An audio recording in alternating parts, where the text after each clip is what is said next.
Halo teman-teman, kali ini saya akan membawa materi Bahasa Indonesia kelas 11 disusun oleh Desi Safitri dengan NIM 20882011006.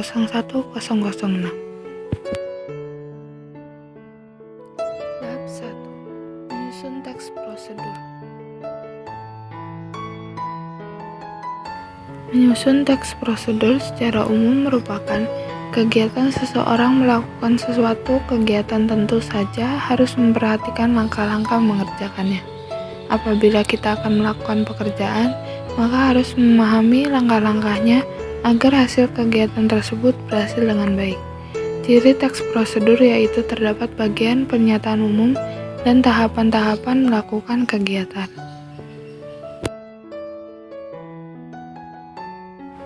Apabila kita ingin memahami seluruh isi bacaan dari buku yang kita baca, langkah-langkah yang harus ditempuh adalah: yang pertama, pilih buku yang paling disukai dan sesuai kebutuhan. Yang kedua, carilah tempat yang paling nyaman untuk membaca, hindari gangguan-gangguan di sekitarmu. Yang ketiga, bertanyalah tentang hal-hal yang kurang kamu pahami dalam bacaan tersebut.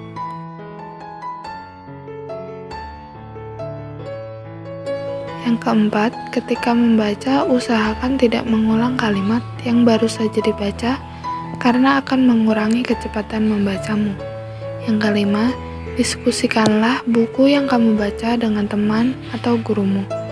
Yang keenam, simpulkan apapun yang baru saja didapat setelah membaca satu bab.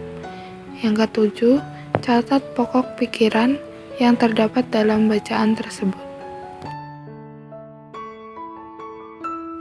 Struktur teks prosedur antara lain tujuan, langkah-langkah dalam kurung petunjuk, penegasan ulang dalam kurung penutup. Selanjutnya, kaidah kebahasaan teks prosedur. Yang pertama, kata kerja imperatif. Yang kedua, pernyataan persuasif. Yang ketiga, kata teknis. Yang keempat, konjungsi penjumlahan. Yang kelima, deskripsi alat.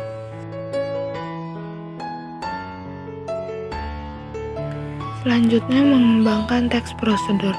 Sebuah teks prosedur haruslah jelas. Untuk memperoleh kejelasan itu, kita dapat melakukannya sebagai berikut. 1. Mengartikan kata-kata sulit. Kata-kata yang dianggap sulit dapat kamu temukan maknanya melalui kamus. Arti kata yang berdasarkan kamus disebut makna leksikal. Arti kata yang berdasarkan konteks kalimat disebut dengan makna struktural. 2. Memaknai maksud teks secara keseluruhan. Hal ini dilakukan untuk mengetahui topik umum beserta langkah-langkah yang ada di dalam suatu teks prosedur.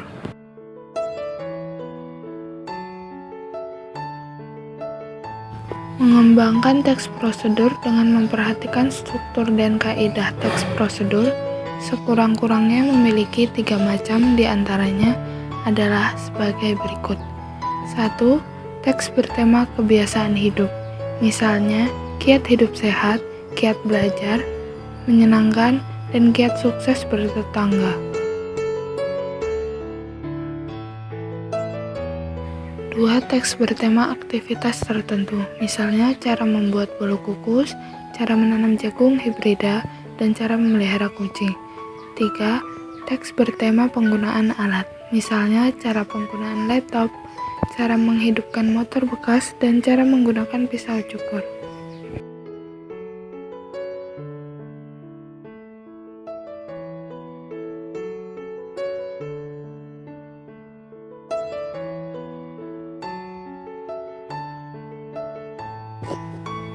Bab 2. Teks eksplanasi.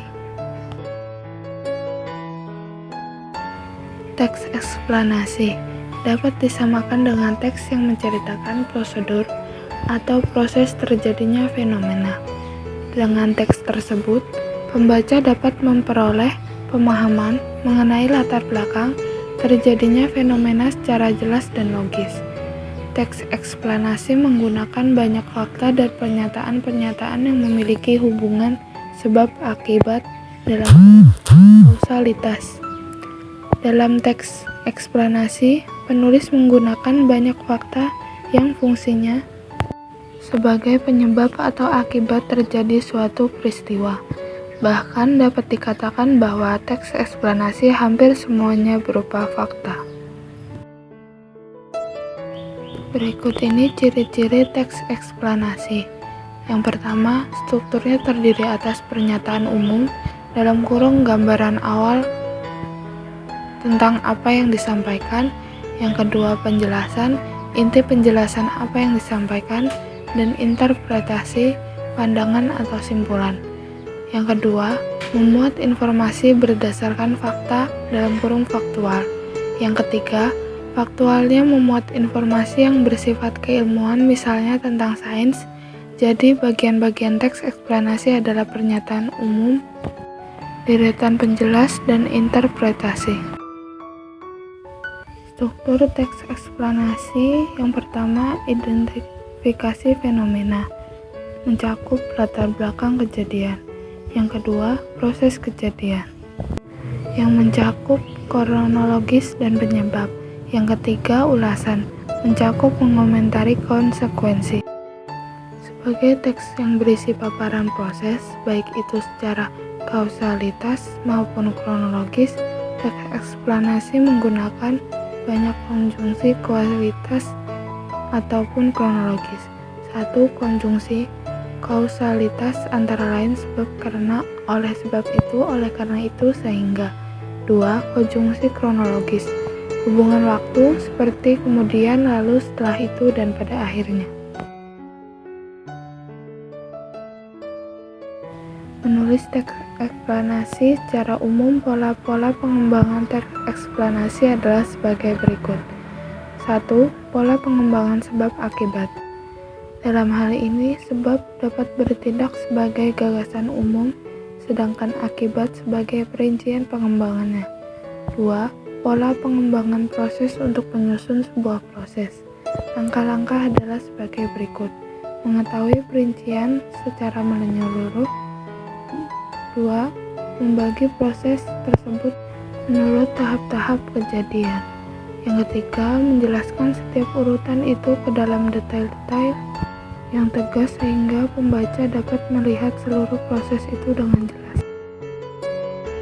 Menulis teks eksplanasi berdasarkan struktur dan kebahasaan. Adapun langkah-langkah dalam menyusun teks eksplanasi sebagai berikut. 1. Mendaftar topik-topik yang dapat dikembangkan menjadi teks eksplanasi. Contoh: A. Paling depan para siswi. B. Memainkan mayoret. C. Melakukan koreografi. D. Para penonton berjubel.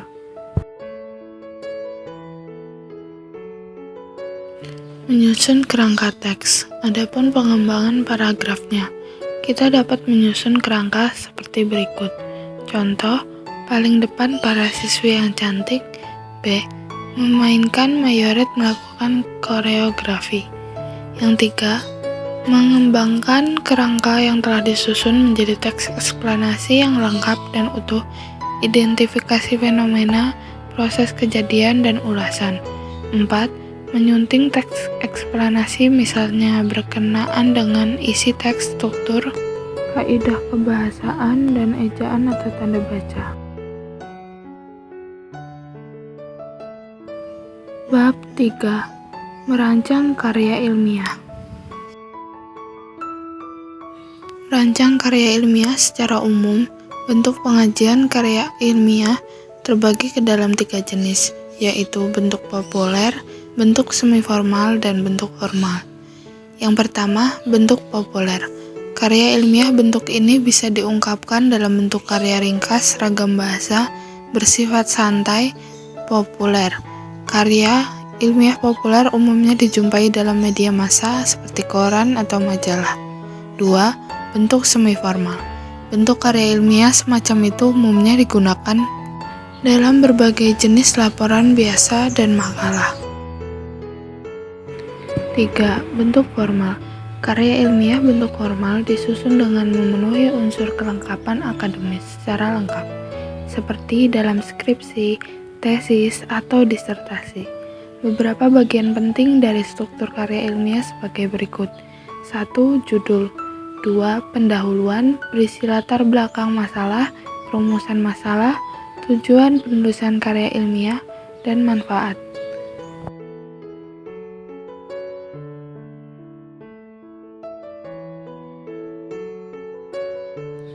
Selanjutnya yang ketiga, kerangka teoritis. Yang keempat, metodologi penelitian. Yang kelima, pembahasan. Yang keenam, simpulan dan saran. Yang ketujuh, daftar pustaka. Karya ilmiah menyajikan masalah-masalah yang objektif dan faktual. 1. Sistematis. Susunan teks itu teratur dengan pola yang baku. Dimulai dengan pendahuluan, diikuti dengan pembahasan, dan diakhiri dengan simpulan. Yang kedua, logis. Isinya dapat dipahami dan dibenarkan oleh akal sehat, antara lain didasari oleh hubungan sebab akibat. 3. Objektif. Impersonal. Pernyataan-pernyataannya didasarkan pandangan umum, tidak didasari pandangan pribadi penulisnya semata. 4. Faktual. Kebenaran di dalamnya didasarkan kenyataan sesungguhnya, tidak imajinatif. Menganalisis sistematika karya ilmiah. Masalah-masalah dalam karya ilmiah mencakup berbagai hal yang bersifat empiris, pengalaman nyata, mulai dari masalah keagamaan, bahasa, budaya, sosial, ekonomi, politik, alam sekitar, dan sebagainya. Pada dasarnya makalah terdiri atas dua bagian, yaitu bagian tubuh dan pelengkap. Bagian tubuh terdiri atas pendahuluan, isi, atau pembahasan, dan penutup. Bagian pelengkap terdiri atas judul, kata pengantar, daftar isi, dan daftar pustaka. Menganalisis kebahasaan karya ilmiah yang dibaca. Ragam bahasa yang digunakan karya ilmiah harus lugas dan bermakna denotatif. Makna yang terkandung dalam kata-katanya harus diungkapkan secara eksplisit untuk mencegah timbulnya pemberian makna yang lain. Makna denotasi adalah makna kata yang tidak mengalami perubahan sesuai dengan konsep asalnya. Makna denotasi disebut juga makna lugas. Kata itu tidak mengalami penambahan makna, adapun makna konotasi adalah makna yang telah mengalami penambahan. Tambahan-tambahan itu berdasarkan perasaan atau pikiran seseorang terhadap suatu hal.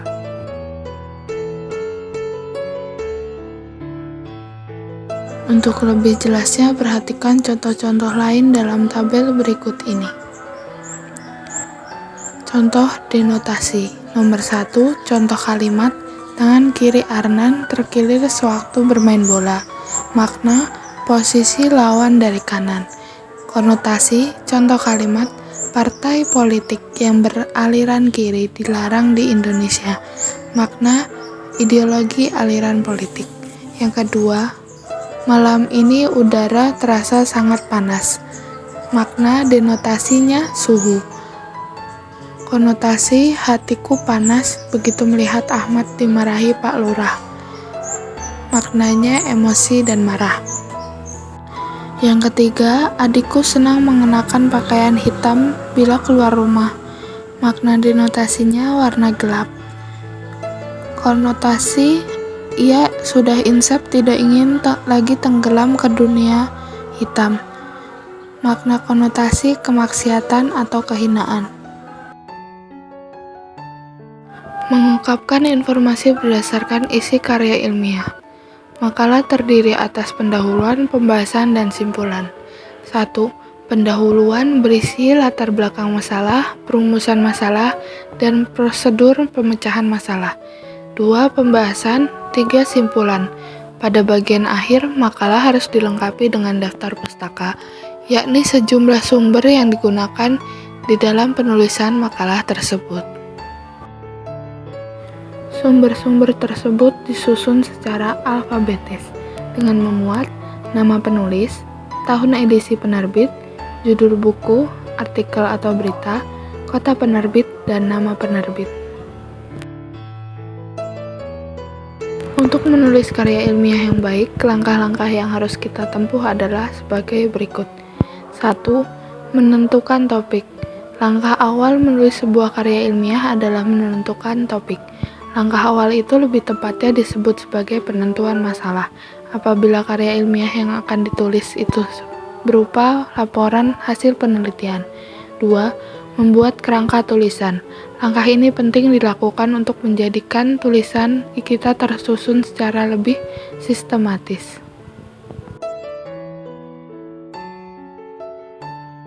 3. Mengumpulkan bahan. Agar tulisan itu tidak kering, kita memerlukan sebuah teori dan data yang mendukung terhadap topik itu.